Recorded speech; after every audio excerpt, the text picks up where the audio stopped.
Thank you for joining us for the virtual Mindshift conference. Mindshift is an organic, informal, and international network of Christian education leaders working to catalyze innovative change in our schools. We provide forums for like-minded leaders and friends who care about the mission of Christian education to converse, convene, and collaborate. The purpose of this conference is to provide sessions related to the recent book, Mindshift, Catalyzing Change in Christian Education, as well as push beyond the book to invite discussion around pressing or controversial questions facing educators, students, and schools. After watching this keynote video, please make plans to join us later in the month for the corresponding panel discussion as noted on the Mindshift conference schedule.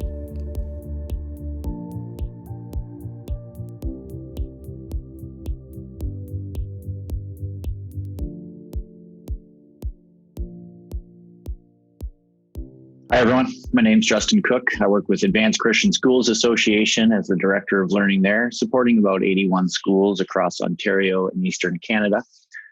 And I'm one of the authors of the chapter From Machine to Human in Mindshift, and thrilled to be working with Dan Behrens and Marianne Van Goor to focus on what love requires of us as we think about schooling shifting from machine to human in this session in the virtual Mindshift conference. I'm excited to record this video for you as we prepare to have the discussion. Marianne will join us in that discussion. So until then, you're just stuck with me for a brief flipped video instruction here. So I'm going to dive right in. I want to also give a shout out to my co-authors, Dan Behrens and Katie Wiens. It was such a joy to work on the chapter with them and to be co-authors together, focusing on what it means for us in education to think about shifting from machine to human in Christian education. So I'm going to, as the chapter does, I'm going to open up with this use of the metaphor of machine. We talk about widgets in the chapter, and I'm actually going to lean a bit on the focus, the documentary Baraka. It's a documentary I like very much. And in the clip I'm going to show you, there's a montage intersecting the way that human life is also inextricably connected to machine life. And the reason I'm using this as a beginning for us is because the issue of education being machine-like, I think, is not the origin of the problem. It's a symptom of a larger problem in which the move and increasing digitization or technologization of life, human life, has led us to increasing levels of an industrialized human experience. And that comes through powerfully, I think, as you'll see in this montage. So I'm going to skip around a little bit to make it quite brief, but I want to pay particular attention to the students who engage you directly fairly early in the video clip. Here it is.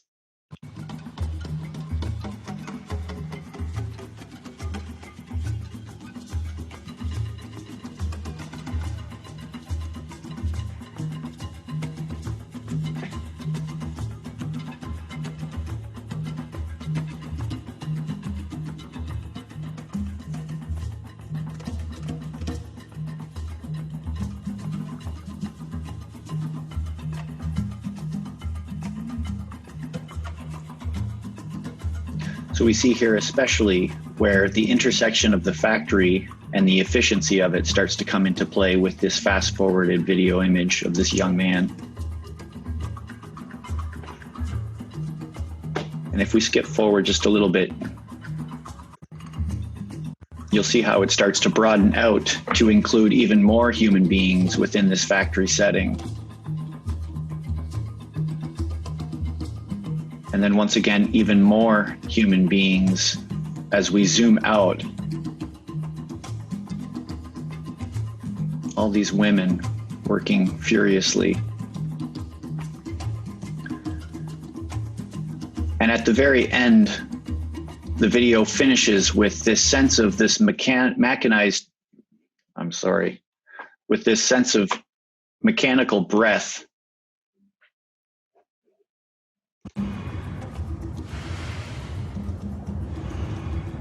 And it seems to say, the video seems to say, we are machine-like ourselves because of what we've created.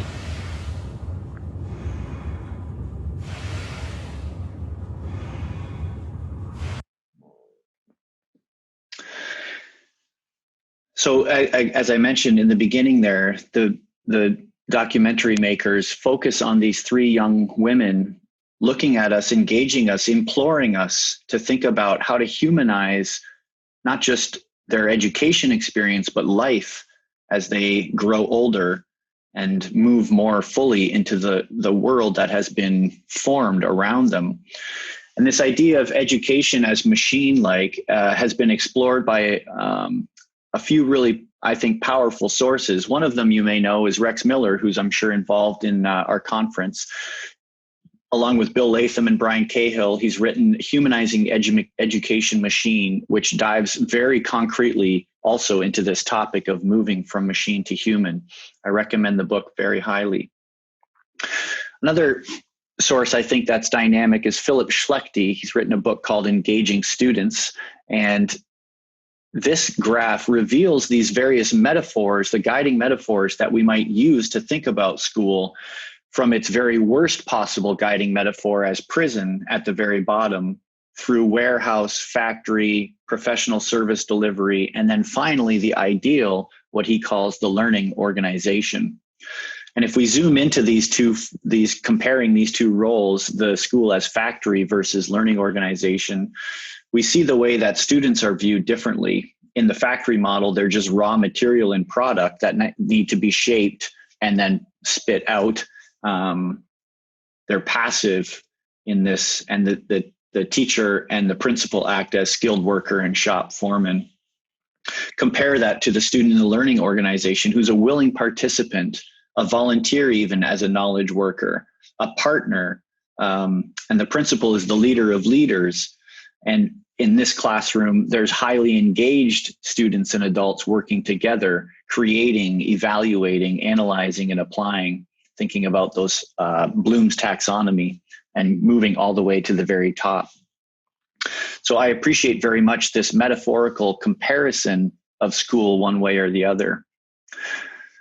Back in May 2019, Mindshift came to Ontario to visit schools where I work, and it was amazing for me to be the host, to be able to invite Mindshift into an experience of our schools.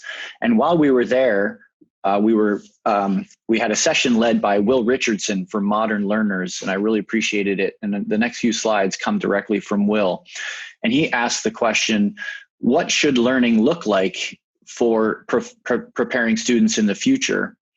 And what we often say are these amazing qualities: safe learning environment, personal investment, real world application, fun and relevant and social and interesting and passionate, teachers as mentors, challenging, it's cross-disciplinary. This is the kind of environment we want, where learning is incredibly dynamic and human. He said, what we often don't say, though, is this list of sitting in rows with very specific minute blocks, one subject focused on a time, kids grouped by age, no real world application, highly teacher controlled, standardized assessments and emphasis on grades with carrots and sticks. There's no relevance, and the school is almost walled off from the rest of life. And so I think in our chapter, Katie, Dan, and I are saying, well, how can we prioritize what we know is Christ-centered and not machine-like in this kind of tyranny of the efficient? And I really want to highlight that I think Will Richardson says it well in comparing these two lists of qualities. For me, one of the most powerful passages as an educator is Ephesians 2, and I want to spend just a brief moment providing a foundation out of Ephesians 2, and especially Ephesians 2:10, for this idea of a Christ-centered Christian education, what we focus on specifically in the chapter. And Ephesians 2 has become quite well known, as I think it should be, for this Paul passage that is focused on grace, not works. And so we see that kind of famous passage in Ephesians 2:8 here, for it is by grace you've been saved through faith. And this is not from yourselves, it's the gift of God, not by works, so that no one can boast. And I want to highlight that sense of the fact that grace is a free gift. It's lavished upon us, and it's not something we can accomplish on our own. It's what Christ has done freely for us, and it's available to all. There's commonly, you can find these cycles on the internet if you just search them up by name, but I really appreciate the way this graphic reveals Ephesians 2 as this cycle of grace. By the way, I need to back up and focus also on Ephesians 2:10. I'm sorry. So this Ephesians 2:10 verse says also, grace is a free gift. It's been offered to us freely through Christ. And then this powerful passage, I think, that sums up much of what I want to do as an educator, that says, for we are God's handiwork, created in Christ Jesus to do good work, which God has prepared in advance for us to do. And so I've used this phrase, beautiful work, to emphasize that we are God's beautiful work. His poema is the Greek here, his poetry, his masterpiece even.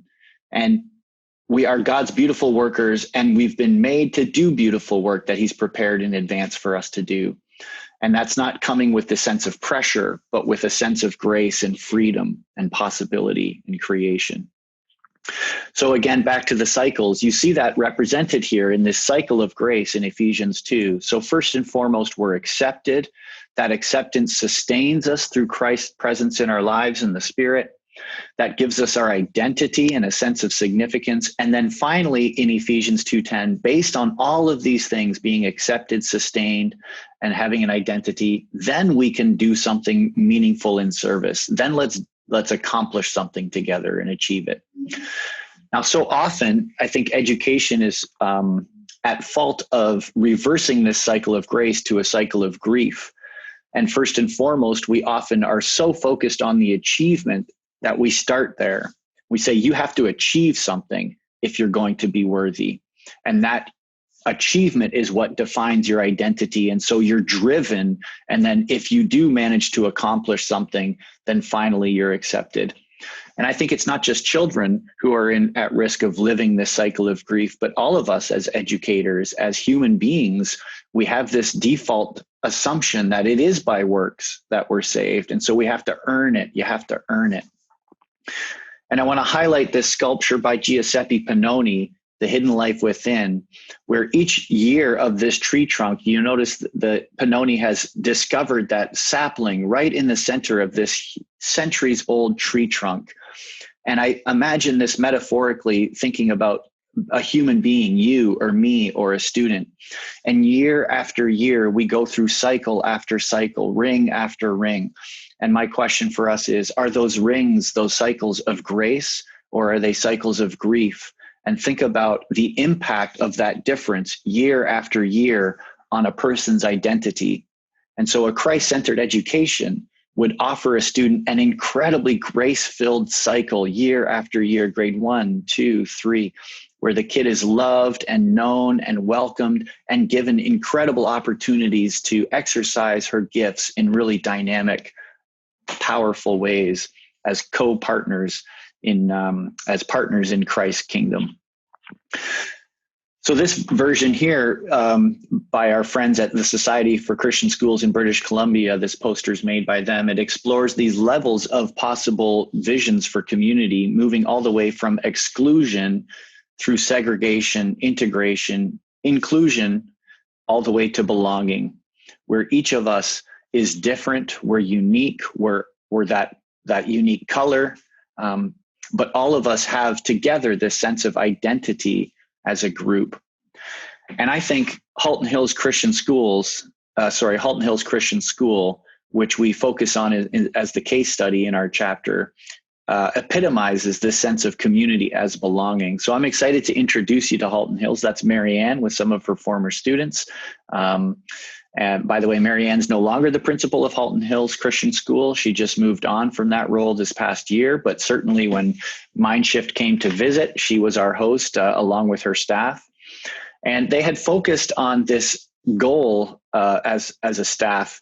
It's a mouthful, but I think it's a beautiful mouthful. It's to be an outpost of grace for families and students alike, where young minds and bodies and hearts are nurtured, shaped, taught, and challenged in order to become active and passionate ambassadors of the King right now and for all of their tomorrows. And I think there's two aspects to this goal, which I really love. It's an inward formation, so that young minds, bodies, and hearts are nurtured and shaped, but it's also an outward formation that as we're formed inwardly by the gospel, by this sense of grace with Jesus as the King, we also then contribute outwardly to the formation of culture. And I'll show you exactly how Halton Hills has specific practices that reveal both those inward and outward formations. So this is us at the tour. This is me being greeted and welcomed by our tour guide, Carrie Ingraham's beside me there. Carrie's one of the authors of another chapter with Mitch Salerno, the from Gutenberg to 5G chapter in Mindshift. And this young man clearly is part of a learning organization and not a factory. He was so excited to welcome us.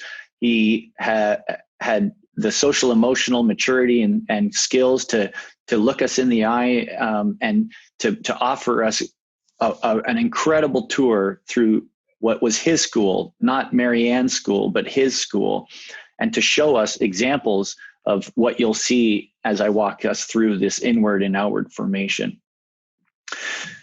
So one of the main ways that inward formation is a focus at Halton Hills is through the use of responsive classroom, an approach to social emotional learning and integrated with academic learning by the Center for Responsive Schools. And I'm going to highlight just very briefly these 4 practices that happen daily at Halton Hills Christian School. So at the very start of the day, every student as they come into their class is participating in either a morning meeting or a responsive advisory group for the older grades. And the morning meeting has 4 aspects to it. First, there's a greeting. Every student in the classroom is greeted and known by the teacher and by the student's fellow classmates. So it might be a circle greeting. So in this example, in this photo, you're seeing here the students sitting in a circle. They would pass a greeting to each other, or they might get up and do a partner greeting. But every student's name is spoken, and they speak each other's names. And so just like Christ, God has our names written on the palms of his hands, these students are so clear on each other's names and knowing each other. Then there's a sharing time. So they share some aspect of their lives together in the meeting. It could be connected to prayer as well. You see, it looks like in this part of the morning meeting, these students are excited to share with each other something that's being prompted by the teacher here. And then throughout the day, there are some other practices. I'm sorry, I want to finish the morning meeting first. So sharing, a greeting, a sharing, then an activity, some kind of energizer, some way of helping the students to be excited that they're starting school for the day. And then lastly, a message, some kind of morning message from the teacher that frames the rest of the day as an important thing to be doing. All right, so then the 3 other practices very briefly. Often after second nutritional break, the students take a quiet time. So they're just given about 10 minutes to quietly recharge and calm their hearts and their minds as they move into the last segment of the day. It's very honoring, especially for the introverts in the class, just to have a sense of calm and peace as they recharge. And then on the opposite extreme, sometimes the environment in the class is a little dry, or they've been sitting a long time. So then you might do an energizer to raise excitement and to bring back blood into the body and to get excitement and active learning happening again. And then finally, at the close of every day at Halton Hills Christian School, each classroom would form a closing circle. So it's probably standing, and they would stand for 10 minutes at the end of the day. And the teacher would just offer some kind of reflective checkout with the students about their day, a highlight of the day, maybe a point where they saw God's fingerprints on the day and they could celebrate something beautiful that happened during the day, or maybe a hard thing. Maybe they say something that they struggled with through the day. Or something that was distracting them for the day. So just some kind of reflective way of putting some closure and reflection on what happened, so they can leave school with a sense of calm and peace and closure and move back into their home life after school is over.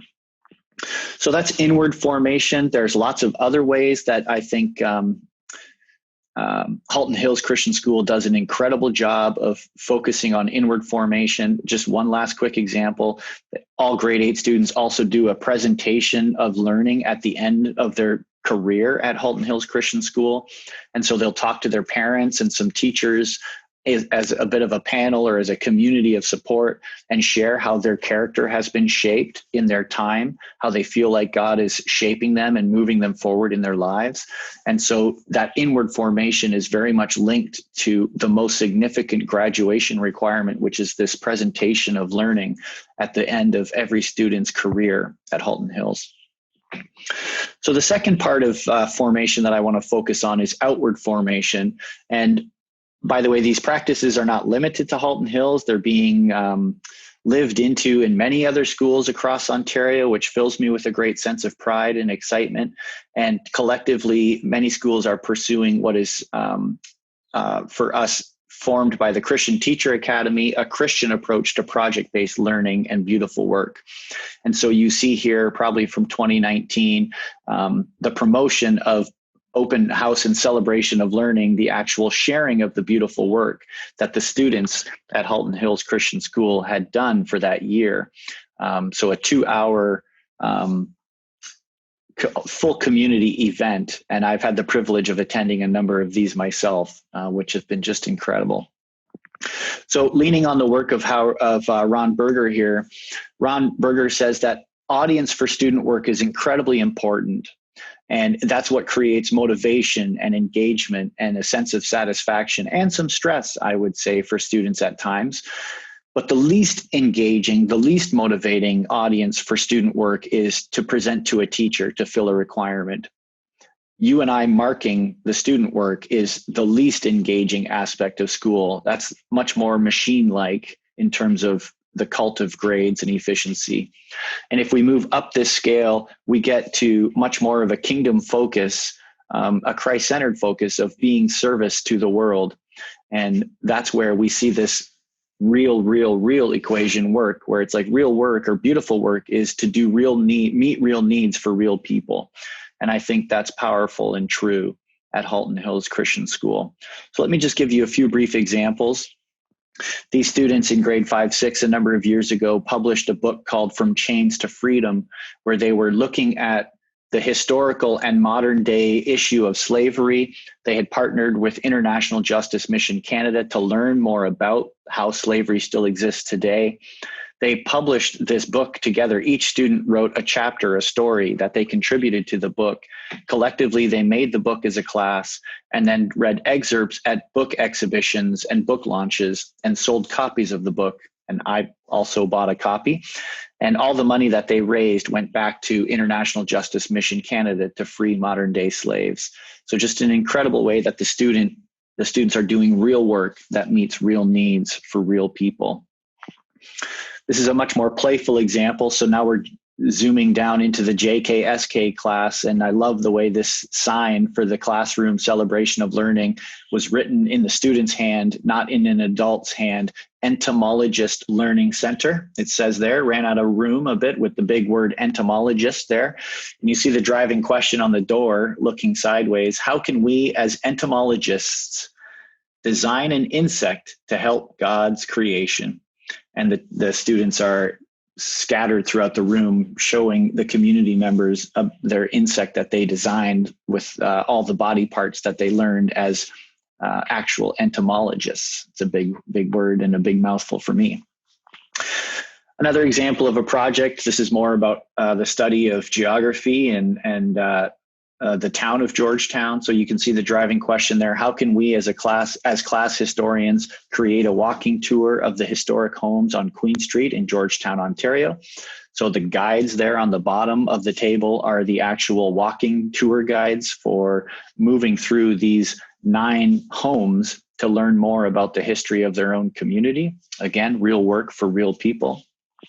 And one last example here is a project called Beyond Ourselves, where the students partnered with an organization, I believe, called World Renew, to think about learning more about refugees and population flow, and especially incoming refugees to Canada, and how can we as difference makers help someone else in need? So what does it mean for us as Canadians to be a good neighbor? And you see the map there of some of the eastern side of the globe. And this specific refugee that they sponsored came to Canada, to Georgetown, to the same town as the school, from, I believe, from Eritrea. And so the students were working hard and welcomed these actual refugee and, through events for them and hosted feasts for this person and for the community. And just an amazing project where we're thinking about service to the world. So again, Halton Hills Christian School was asking, what does love require of us? That's a guiding question for them as a staff. And I just want to talk about, or again, read the HHCS goal from 2019. It's to be an outpost of grace for families and students alike, where the whole child, young minds and bodies and hearts are nurtured, shaped, taught, and challenged in order to become active and passionate ambassadors of the King right now and for all of their tomorrows. So again, you can hear that echo in the refrain of inward and outward formation. So I hope this gives you a bit of a sense of Halton Hills Christian School as a specific example for this chapter we were focusing on, called From Machine to Human. And my prayer is that as you continue to think about your own Christ-centered learning approach, that we could have rich dialogue together about how we do that specifically with core practices like responsive classroom or project-based learning, or many of the other ways that we focus on humanizing the education machine so that our students might experience more and more the life, the love, and the grace of Jesus Christ. Can't wait to talk with you more and to have Marianne and Dan in on the call as well. So we'll talk soon. Thanks. Bye.